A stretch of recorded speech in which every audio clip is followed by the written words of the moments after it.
Welcome, beloved anointed ones. The loudest threat is never the real danger. It's the one that stops making noise because it already won. Most people think power looks like chaos, shouting, rituals, numbers, and drama. History says otherwise. Every major collapse, empires, cults, secret groups, psychological operations, didn't fall because of brute force. They fell because one person refused to play the role assigned to them. One mind stepped outside the script, and the entire system started malfunctioning. That is not mythology. That is pattern analysis. Here's the uncomfortable fact. Groups that rely on secrecy, manipulation, or fear always overestimate their strength and underestimate clarity. They mistake coordination for intelligence. They mistake numbers for dominance. Studies in behavioral psychology show that groups bonded by fear make riskier decisions, become emotionally reactive, and crumble faster when their target stops responding the way the group expects. In simple terms, once the target stops panicking, the group starts doing it for them. That's when things get sloppy. That's when mistakes show up in plain sight. Now add a little irony. A whole gang gathers, whispering, plotting, watching, feeding off each other's paranoia. And the person they're focused on is out here living their life, growing, evolving, minding their business. That's not just embarrassing. That's terrifying for them. Because power doesn't disappear loudly. It disappears awkwardly. One day, the spell doesn't work, the pressure doesn't land, and suddenly everyone in the room is looking at each other like, wait, why isn't this working? What makes this situation dangerous for them isn't confrontation. It's exposure. When one person operates from internal alignment instead of fear, every artificial structure around them starts showing cracks. The masks slip, the coordination weakens, the confidence evaporates. And the funniest part? They don't even realize when the shift happens. They just know something feels off, control feels shaky, and the target they once underestimated is no longer reachable. This isn't a story about force. It's a story about miscalculation, about how a group prepared for a fight they never actually got, about how one grounded individual became the unexpected variable that ruined the entire plan, without raising their voice, breaking their character, or losing their sense of self. And that's exactly where their fear begins. Number one, you didn't fight them on their level. You outgrew the battlefield. They were ready for a fight. That's the part people don't understand. They prepared for chaos, noise, emotional reactions, and messy back-and-forth energy. They built their entire strategy around provoking you into showing up where they felt strongest. What shocked them wasn't resistance. It was your absence from the battlefield they created. When you stopped reacting the way they expected, the whole structure fell apart. Not slowly, immediately. Systems built on manipulation need engagement to survive. The moment you no longer fed their narrative, they lost the ability to control the direction of the story. You didn't dodge the battle because you were afraid. You walked past it because you saw it clearly. Outgrowing the battlefield means realizing that not every challenge is meant to be confronted head-on. Some are designed to trap you in endless cycles of explanation, defense, and emotional exhaustion. You recognized that early. Instead of trying to prove strength, you shifted focus to growth. While they stayed busy plotting moves, you changed the rules by refusing to play the same game. That decision unsettled them more than any attack ever could. People who depend on control panic when their target becomes unresponsive to manipulation. They don't know how to operate without resistance. Your calm wasn't weakness, it was understanding. You understood that true power doesn't rush toward conflict, it moves beyond it. What made this even more unsettling is that you didn't announce your exit. You didn't argue. You didn't explain. You simply evolved. One day, they looked up and realized the battlefield was empty. No opponent, no reactions, no emotional leverage, just silence where dominance was supposed to be. That's when fear crept in, not because you fought harder, but because you no longer needed to fight at all. You didn't win by overpowering them, you won by becoming unreachable, and once someone outgrows the environment designed to contain them, there is nothing a group can do to pull them back. That's not escape. That's mastery. Number 2, they needed numbers, because none of them had identity. What makes a gang of manipulators or witches feel powerful isn't their skill. It's the illusion of strength that comes from numbers.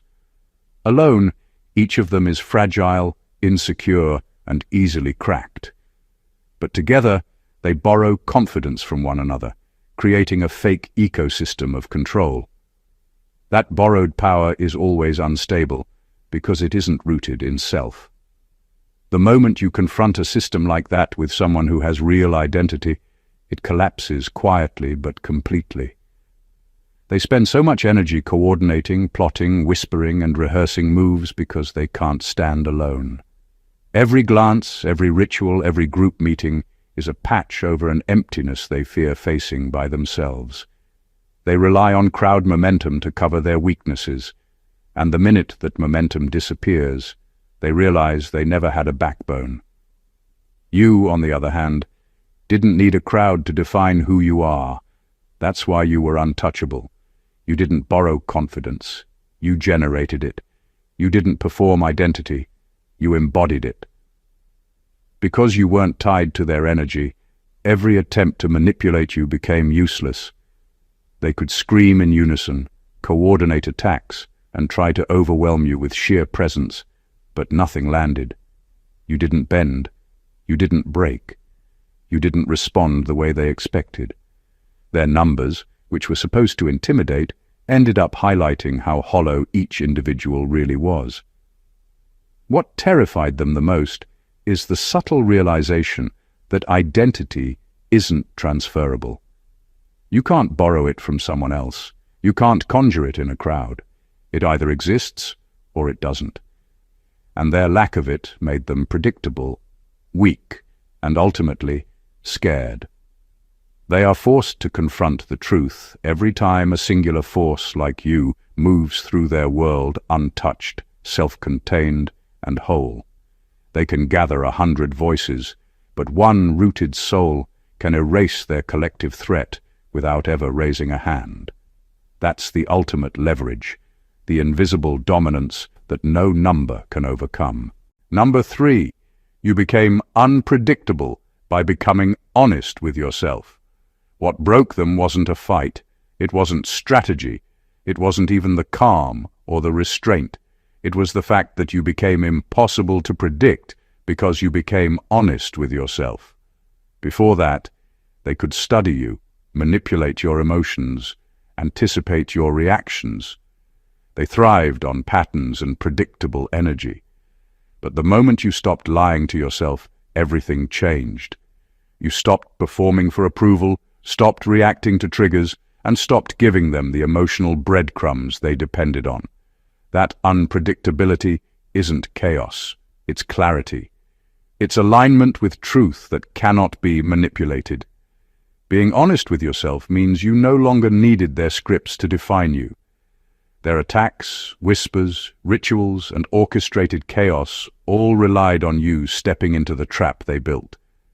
They expected confusion, hesitation, or anger.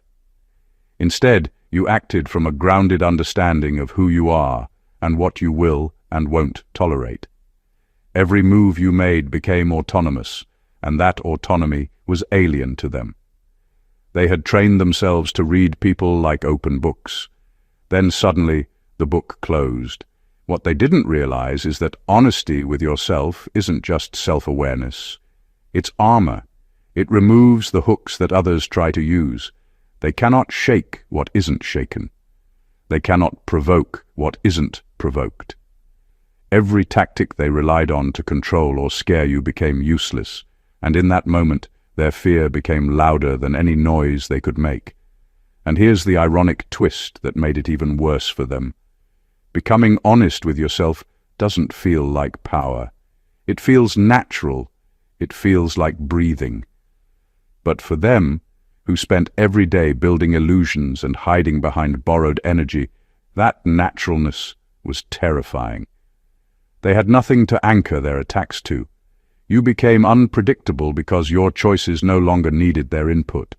You became untouchable because you were no longer a player in their game. You didn't just break the pattern, you erased it, leaving them scrambling in the wake of someone who finally sees clearly, acts clearly, and no longer fits into any expectation. That clarity alone dismantles fear, and it terrifies manipulators more than any fight ever could.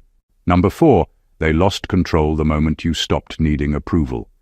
Their entire power structure depended on one simple thing: your reaction.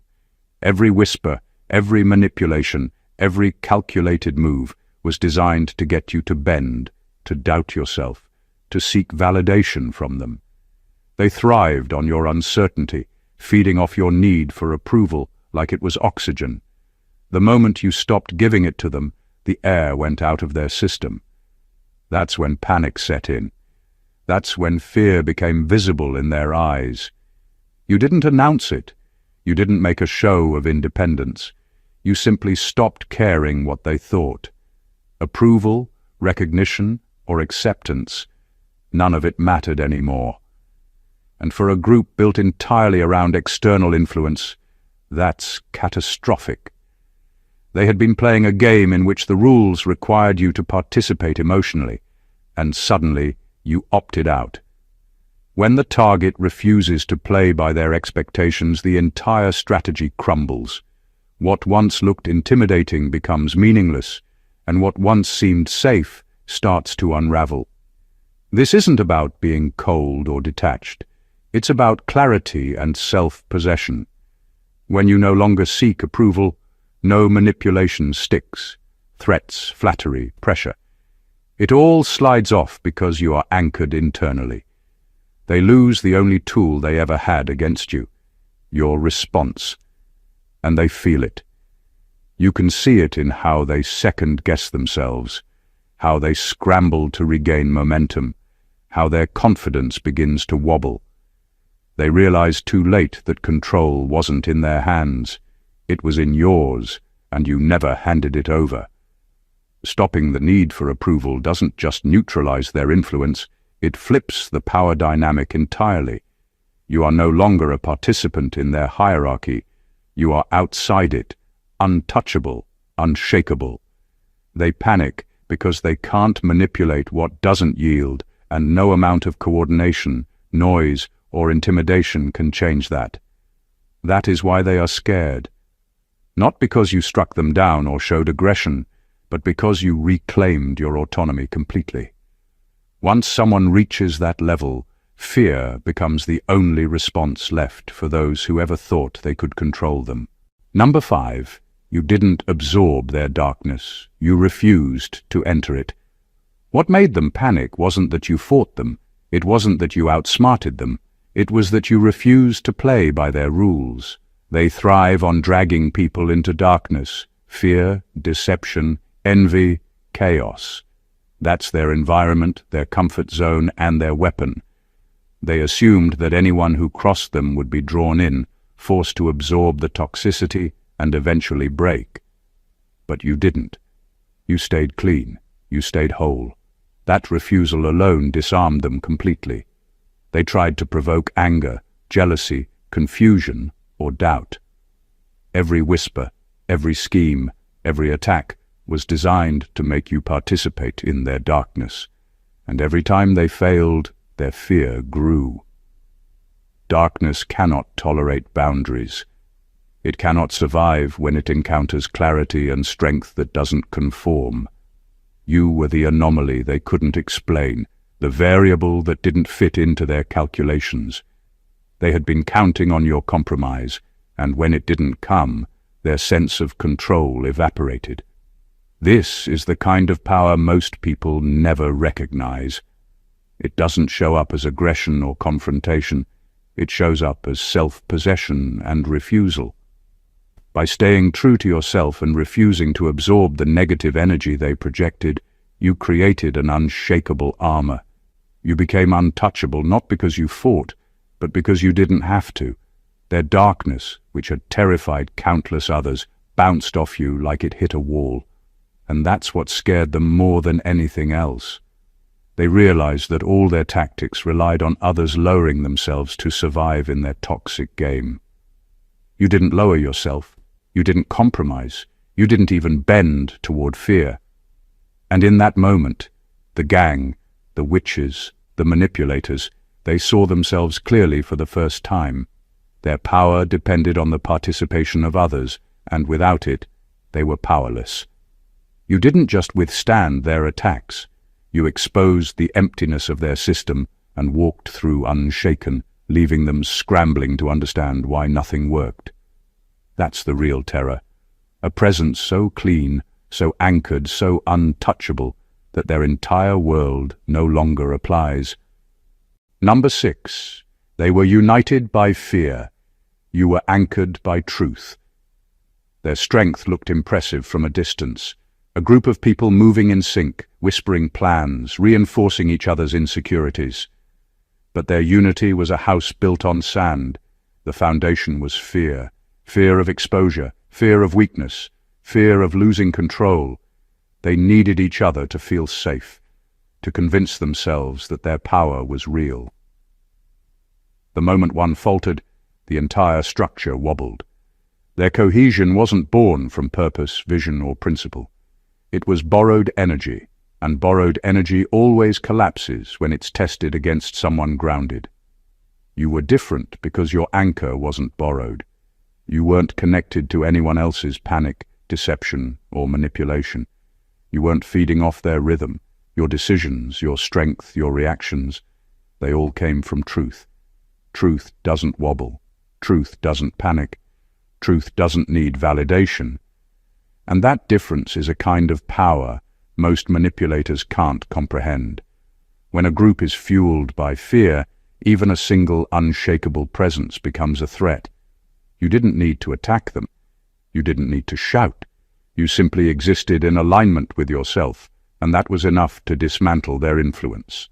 Every coordinated move they made against you backfired, because fear can only project power onto those who feel it. When someone refuses to internalize the anxiety and manipulation, it becomes a mirror, reflecting their weakness instead. They scramble to maintain control, but control is meaningless when the target doesn't play the game. What scared them wasn't confrontation. It was clarity. It was someone who refused to be shaken by what they thought was intimidating. Being anchored by truth doesn't feel like a weapon. It feels like normal life. But for people who have built entire systems on illusion, it's terrifying. Every whisper they sent your way, every attempt to unsettle you, every plan meant to trap you, it failed. And their fear grew not because they were exposed, but because they realized that the very thing they had counted on to dominate, to manipulate, and to scare simply didn't exist in you. That absence is far more destabilizing than anything they could do. You didn't fight them. You didn't bend. You didn't break. You were anchored by truth, and that made all the difference. Number 7, your consistency exposed their chaos.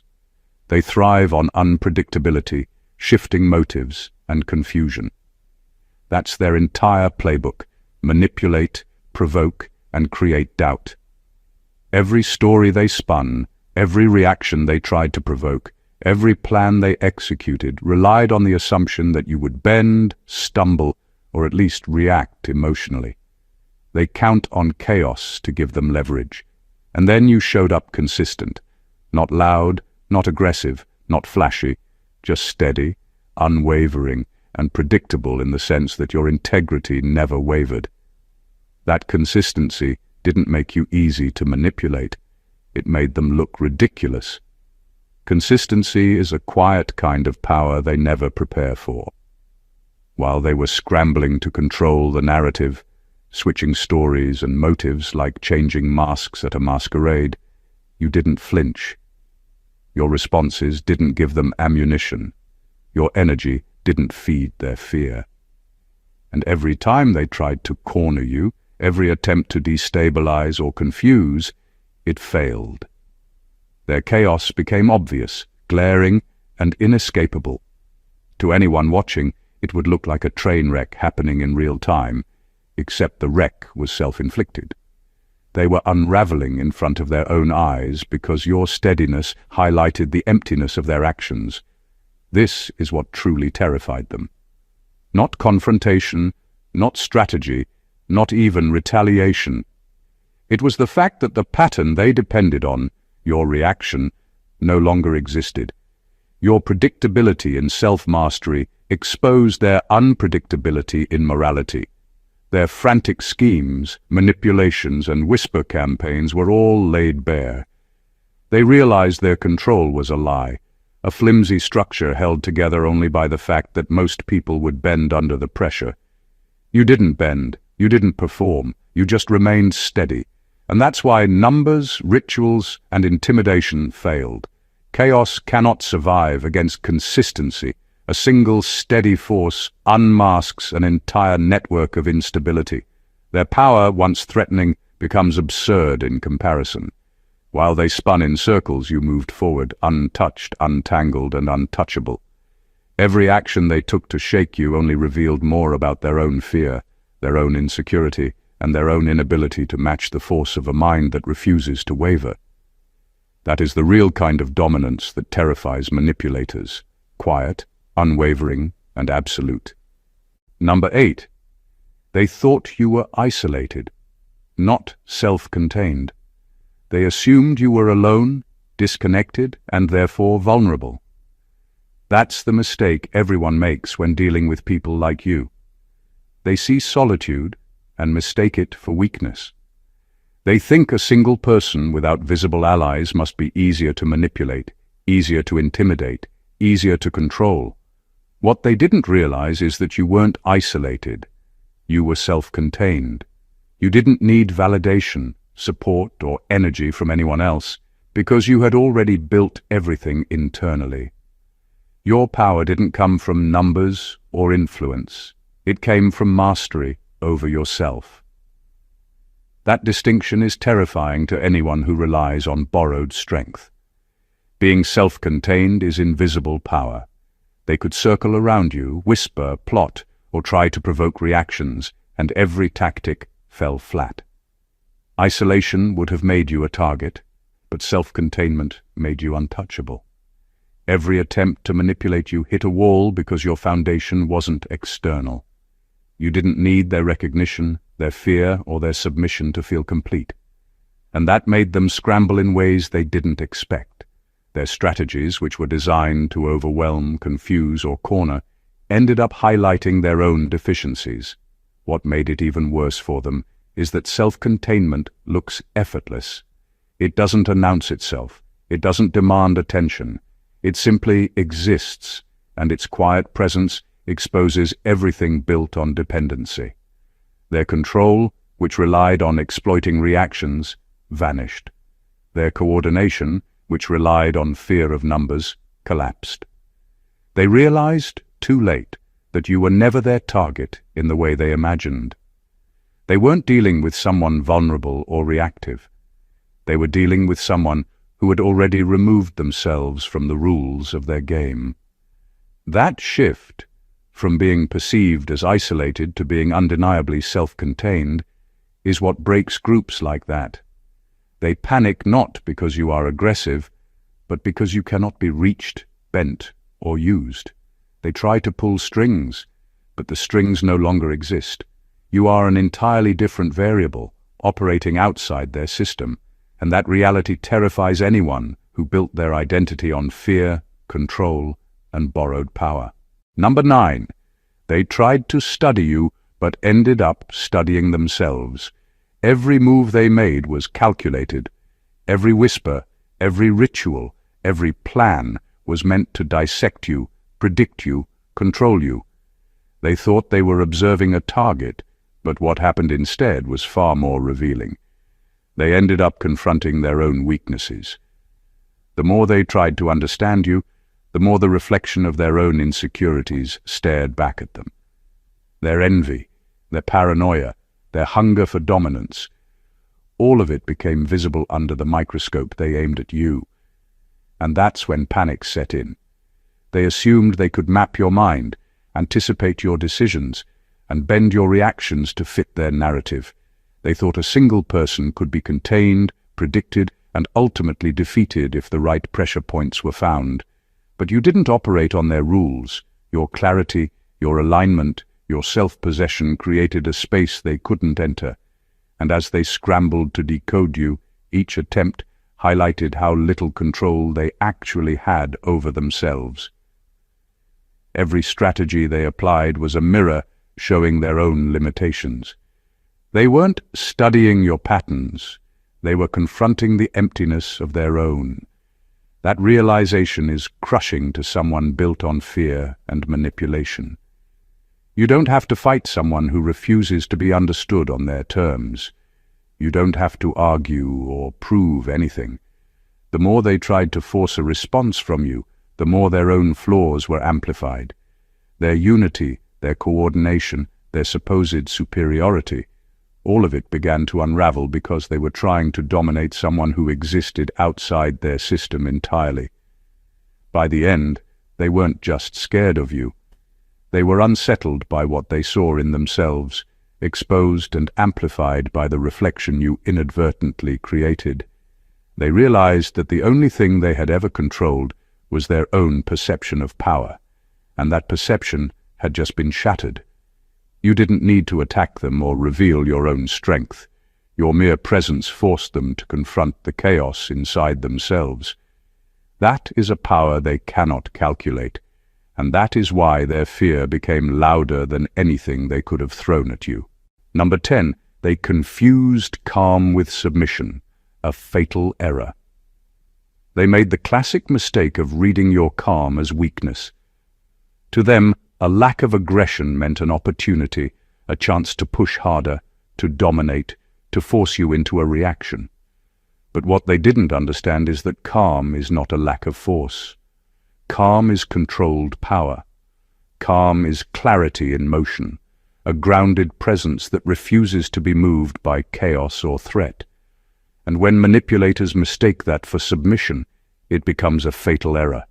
They thrived on emotional responses. Every whisper, every attack, every attempt at intimidation was designed to provoke you, to get you to act in ways that could be used against you. They counted on your tension, your anger, your confusion, because those reactions gave them leverage. But you refused to play their game. Your calm was a statement of mastery. You weren't off balance, you weren't cornered, you weren't performing. You were observing, calculating, and moving in a way that kept you untouchable while leaving them scrambling. What terrifies manipulators the most is someone they cannot predict. Calm doesn't just neutralize attacks, it exposes them.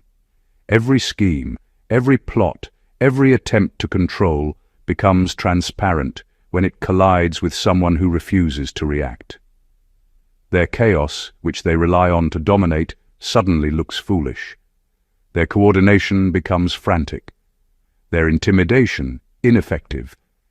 And they realize too late that the quiet one isn't weak. They are operating from a higher level of awareness, a place they cannot reach. This is why their fear escalates. Calm doesn't just protect you, it destabilizes them. The more they try to provoke, the more they reveal their flaws. Their confidence, built on the assumption that everyone will respond emotionally, collapses. And the irony is that you didn't even have to act. You didn't have to prove strength or attack. You simply remained steady, anchored, and unshakable. That quiet mastery is more threatening than aggression because it leaves them exposed, helpless, and increasingly frantic. Mistaking calm for submission is the moment they realize the battlefield isn't theirs to command. It never was. Number 11. You didn't break their spell. You starved it. Their power relied entirely on feeding off your energy, attention, and reactions. Every whisper, every scheme, every ritual was designed to provoke, to pull you into their orbit, to make you respond emotionally so they could claim control. That was their spell, a carefully constructed system that only worked if you participated. And you didn't.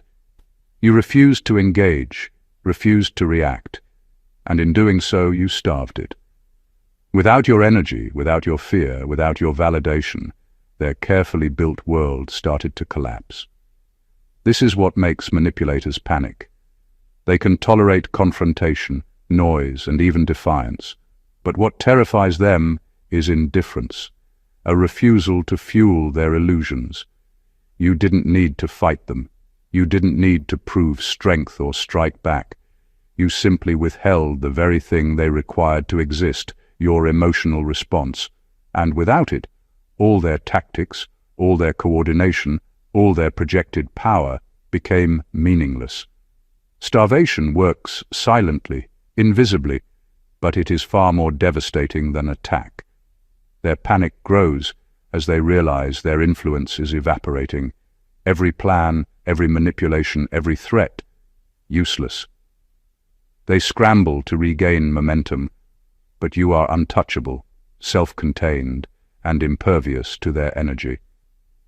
The more they try to provoke, the more obvious it becomes that their power has always depended on you reacting.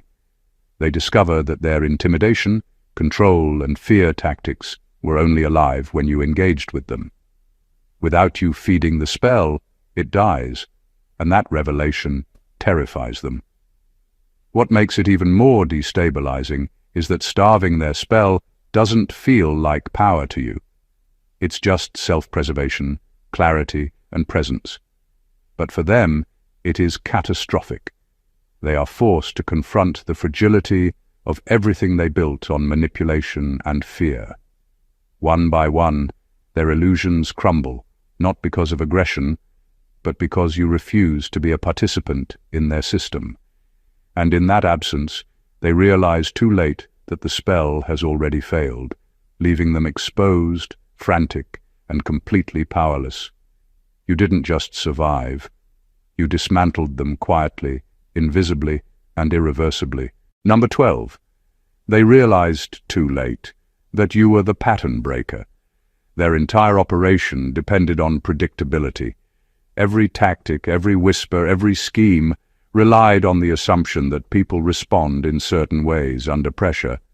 They were comfortable because they had studied the rules of human behavior, learned the patterns, and built a system that made them feel untouchable. Then you came along and shattered it without warning. You didn't just defy their expectations, you made the rules irrelevant. That is the moment panic sets in. That is the moment fear replaces confidence. Being a pattern breaker doesn't mean you acted recklessly or aggressively. It means you moved in alignment with yourself, without bending to the rhythms they set. They tried to map you, predict you, provoke you, and every attempt failed because you weren't operating under the assumptions they relied on. Their calculations, their coordination, their carefully rehearsed strategies became useless. They didn't just misjudge you. They failed to recognize that the very system they depended on couldn't contain someone like you. That realization is crushing, because it exposes the fragility of everything they built on control and manipulation. What terrifies manipulators most is unpredictability that comes from grounded clarity. You weren't reacting, overreacting, or pretending. You were simply consistent with your truth. And in doing so, you revealed the cracks in their structure. Every attempt to regain control only emphasized their failure. Their unity, which once felt intimidating, began to look chaotic. Their confidence, which once seemed solid, started to wobble. And as they scrambled to re-establish dominance, they realized that you had already rewritten the rules of engagement without ever raising your voice or breaking your integrity. By the time they understood what had happened, it was too late. They had been operating on the assumption that you were like everyone else, that you could be predicted, manipulated, or provoked. But you weren't. You were the anomaly, the unplanned variable, the one who refused to fit into their system. That is the true source of their fear. They weren't just losing control. They were losing the ability to understand reality itself. And that is why a single, grounded individual can dismantle a group of manipulators faster than any confrontation ever could. Number 13. They lost the war the moment you refuse to hate them.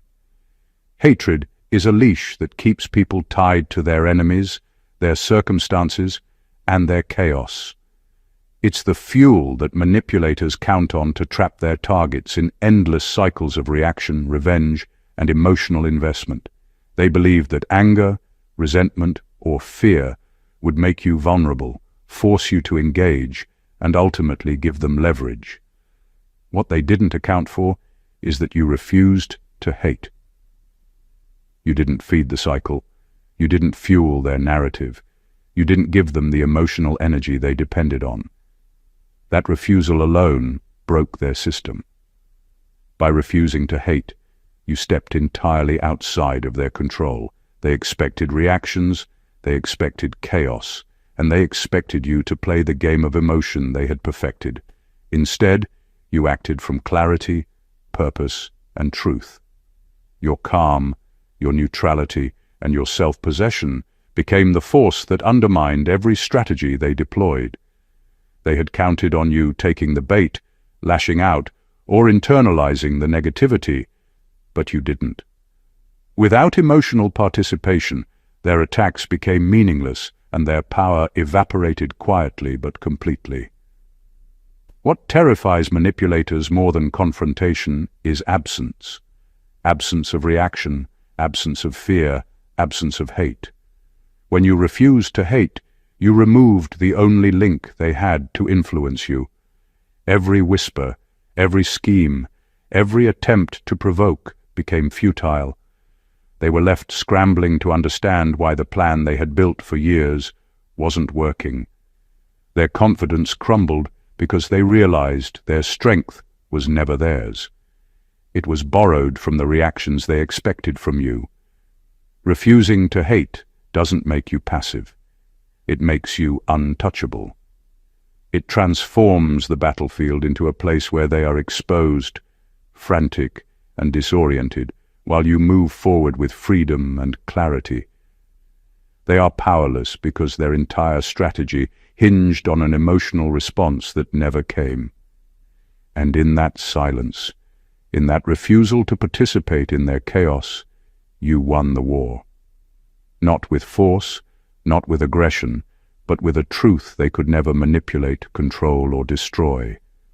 That is why your presence terrifies them more than any attack ever could. Number 14. You didn't defeat them. You outlived their relevance. They were confident that their tactics, their schemes, and their intimidation would define the outcome. They expected drama, confrontation, and reaction. They thought that survival depended on fighting them, proving strength, or showing dominance. But you did something far more powerful. You outlived their relevance. You didn't need to engage, to argue, or to prove yourself. You simply moved beyond the framework they built around you, and in doing so, you made their power obsolete. This is the kind of mastery they cannot comprehend. Their influence depended entirely on your engagement, your fear, your doubt, your emotional energy. Without it, their rituals, their plots, and their coordinated attacks lost all meaning. Every tactic that once seemed threatening became trivial. Every strategy that once demanded attention became irrelevant. You weren't reacting, and that lack of reaction exposed the emptiness at the core of everything they relied on. Their presence mattered only as long as you allowed it to matter. Once you removed yourself from their system, the entire battlefield changed. What makes this terrifying for them is the invisibility of your power. You didn't have to announce your victory or flaunt your dominance. You didn't need noise or confrontation to prove that you were untouchable. You simply existed outside of their influence, and that quiet detachment undermined every assumption they ever made. They realized too late that control, fear, and intimidation only work when the target participates. By refusing to participate, you rewrote the rules entirely. Outliving their relevance doesn't require force. It requires alignment with yourself and the refusal to allow external chaos to dictate your energy. They are left scrambling, frantic, and unmoored because the one person they thought they could define has simply moved on. Their threats, their fear, and their coordination cannot reach you. You didn't just survive, you transcended their system. That is the true source of their terror. A presence so whole, so anchored, and so self-contained that their entire operation becomes meaningless. You outlived them, and in that quiet supremacy, you won in a way they will never recover from. Conclusion. At the end of the day, the story isn't about fights won, battles staged, or attention seized. It's about a truth so profound that it cannot be measured in noise, numbers, or force. It's about a presence so grounded that chaos around it becomes irrelevant. Every point we've explored, from refusing to enter their darkness, to starving their spells, to outliving their relevance, reveals the same undeniable truth. Real power doesn't compete. Real power doesn't argue, push, or perform. Real power exists quietly, unshakably, anchored in clarity, self-possession, and alignment with truth. Groups, gangs, or manipulators build systems designed to control, provoke, and intimidate. They rely on borrowed strength, fear, and the participation of their targets.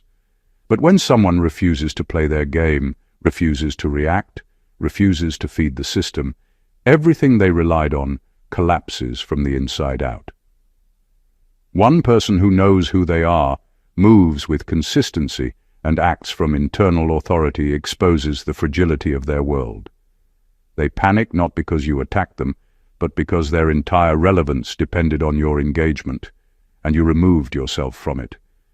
Every manipulation, every tactic, every whisper falls flat in the face of someone who refuses to participate in chaos. And here is the final, unshakable point. Victory isn't in confrontation, it's in transcendence. You didn't defeat them by force. You didn't fight on their battlefield. You didn't allow fear, hate, or doubt to dictate your energy. You simply evolved, remained self-contained, and let their influence fade into irrelevance. That is what makes them terrified. That is what makes one person unstoppable against 100 manipulators. And that is why, when the dust settles, you don't just survive, you emerge untouchable, undeniable, and beyond their comprehension. If you felt the weight of this, if this opened your eyes to how power and clarity operate in a world built on manipulation, make sure to subscribe to the channel for more insights that go deeper than anyone else dares. Hit the like button, share this with someone who needs to see it, and leave a comment below sharing your thoughts or experiences. Every view, every comment, every share helps us expose the truth that most people are too blind to see. Stay sharp, stay anchored, and keep rising above the chaos. God bless you.